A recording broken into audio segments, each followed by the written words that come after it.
Things went relatively smoothly after we came out of that tower. That is, until we ran into Iain Lavalette.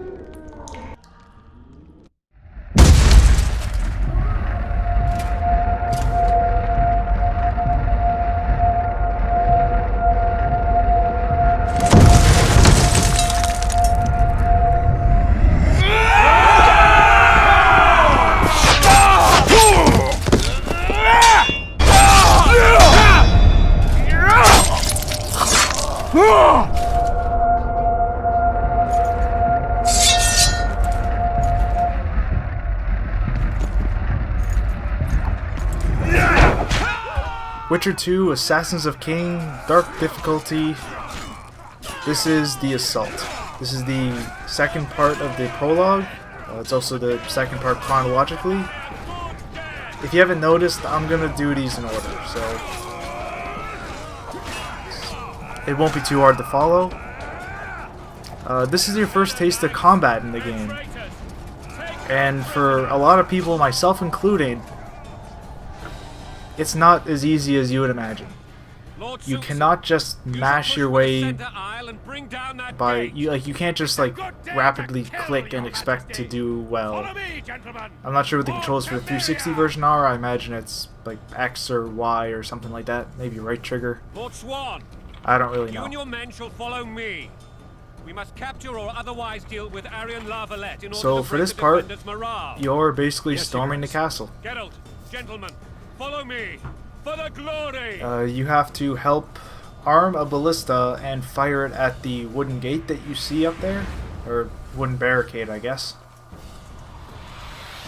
And yeah, if you're not exactly prepared for this game's style of combat, you might have some trouble. So I guess that's where I come in to help. But you do still have to learn how to fight on your own in this game, and in fact, if you don't like my tactics and you prefer your own way of fighting, then by all means, go with your own way and play this character like you want. I don't, something you find out quickly, I don't really use potions or magic that much, aside from the shield spell.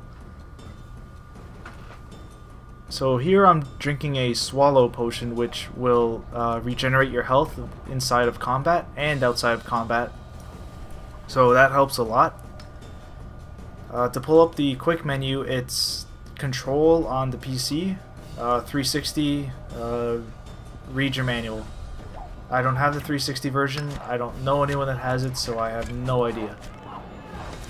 So you drop down there, you get a little context-sensitive icon. Yeah, it's a little finicky. So for human enemies, you want to use your steel sword. And for the PC, it is left click for light attack, and right click for heavy attack, and Q for magic. The spell I'm using currently is Ard. That's the force push, for lack of a better term. It will knock enemies over and give you some extra time to kind of run in and attack them. As well, it may stun them and give you the chance for an instant kill. The spell I just put up there is Quen. That is the shield spell. It lets you take an extra couple of hits without any penalty, except for fire. Fire goes right through that shield. Now it does, at least. And you cannot block arrows, at least at the moment. So I kind of ran over here and killed these guys first, just to save myself a little trouble. You actually have to come through here at the end to exit the area. I always just kind of ran up there as a habit, because I believe the archer, or the arbalist, the man with the crossbow, he can hit you from down. He can hit you down here with no problem. So here's usually the part where people start getting frustrated, or at least I kind of did. Is if you don't hit the if you don't hit Count Echeverry, I believe that's the name of the man that you're trying to hit with the ballista. If you miss him, I believe there's like 3 more people down here. So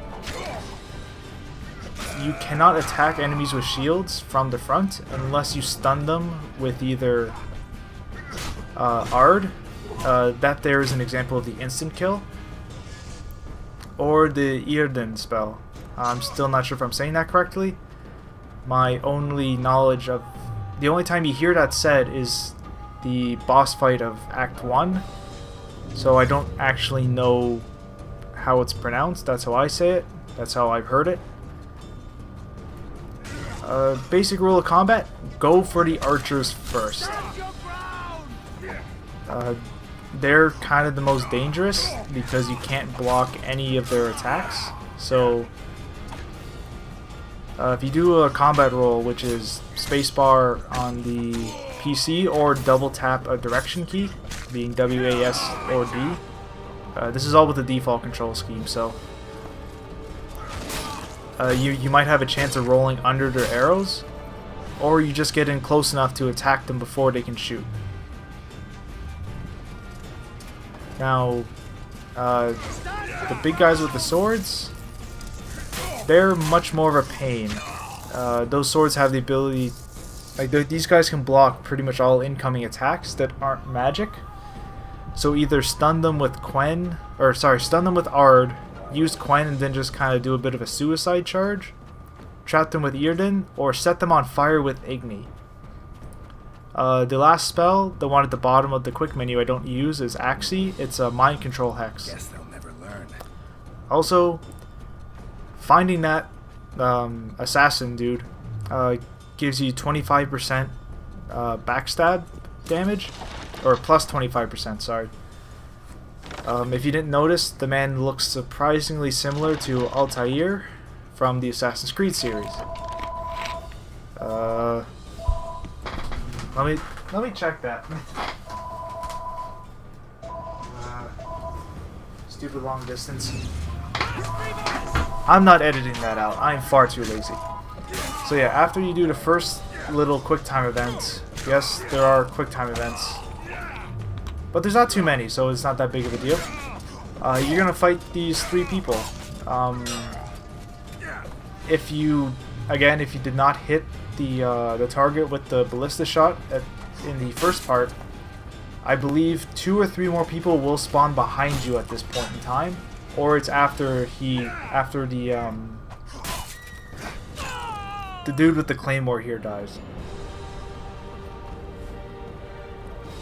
Either way, if you didn't get the Eagle Eye achievement before you do this part, you have to fight a few more people. It's not particularly difficult, it's just, it might be a little hard to manage. Especially early on when you might not know how to properly fight. You actually have to play fairly carefully in this game.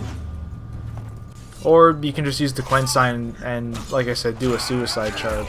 Because Quen gives you 1 or 2 hits, at least at the beginning. Yeah, the shield guys can be a pain, especially early on when you don't know how to fight them. Either stun them, again with Ard or Irden, or quickly dodge around behind them and hit them in the back of the head with your sword. Because you just got the assassin upgrade, which gives you an extra 25% damage. As well, you just can't hit them from the front because they have a shield, which actually makes perfect sense in my mind. I have no problem with that.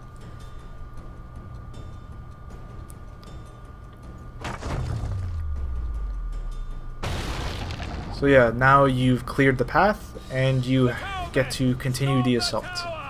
The gods are with us. So if you didn't kill those kill the first set of enemies that I did when I ran up the stairs, you have to do that now, because that's how you leave the area. So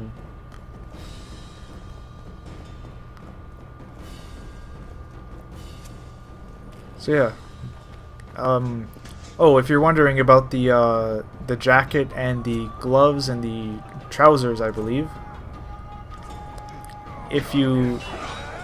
The PC version, that's free DLC that automatically equips. It's not particularly amazing, but it is better than the standard armor that you had in the first part. The gloves, I actually think I used till practically the end of the game. I don't think I ever get rid of them. Same with the trousers, actually. I think I keep them for the most part. You do not get any special boots, and the actual jacket will become more or less obsolete pretty quickly.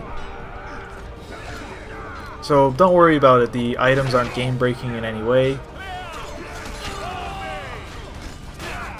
So yeah, I think in the 360 version you'll probably automatically start this section with that armor as well, because they just ported over, or not ported over, but they took like an exact copy of the PC version, at least like gameplay wise and like kind of the weird quirks of this game, if you want to put it that way. I don't know, it's difficult to explain, but it should be exactly the same at this point, so don't worry about it.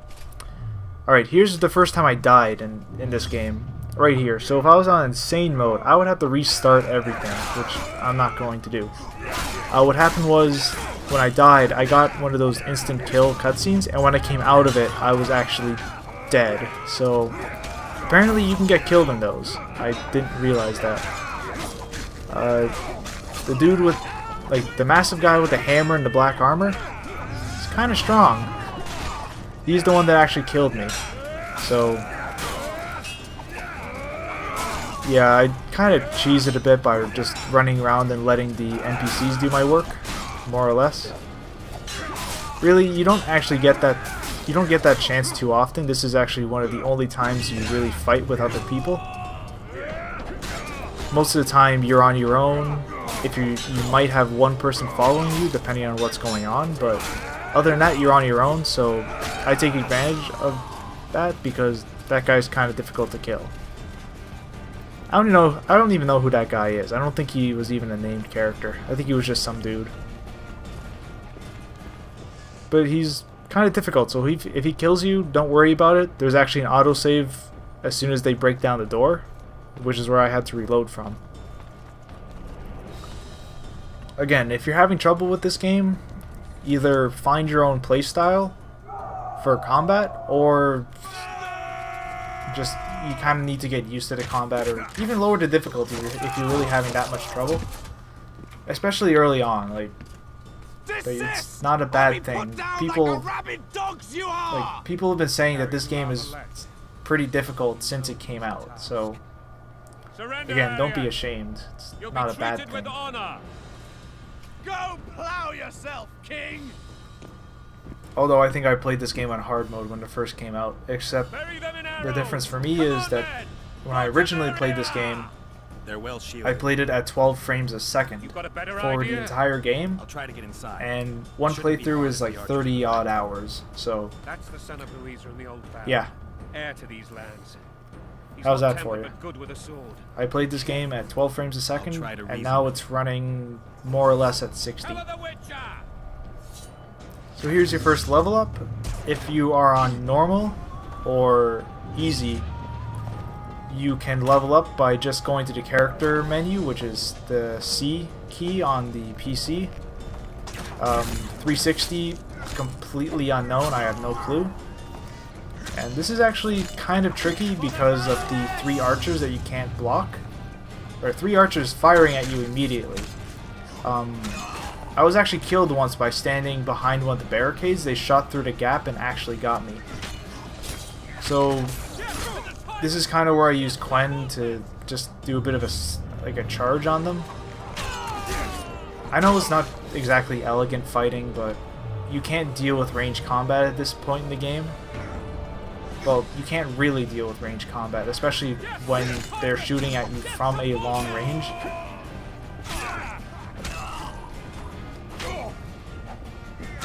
But, I mean, it's the beginning of the game. You don't really have any powers. Well, actually, you have all your magic spells, but that's not really the point.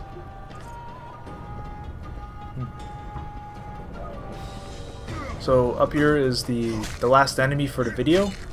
The next 3 videos will be how to deal with Iain La Valette, the dude standing on top of the tower that told the king to go plow himself, or in more modern terms, go fuck yourself. They use the term plow and fuck interchangeably, so they usually stick with plow. So I'll see you in a different video.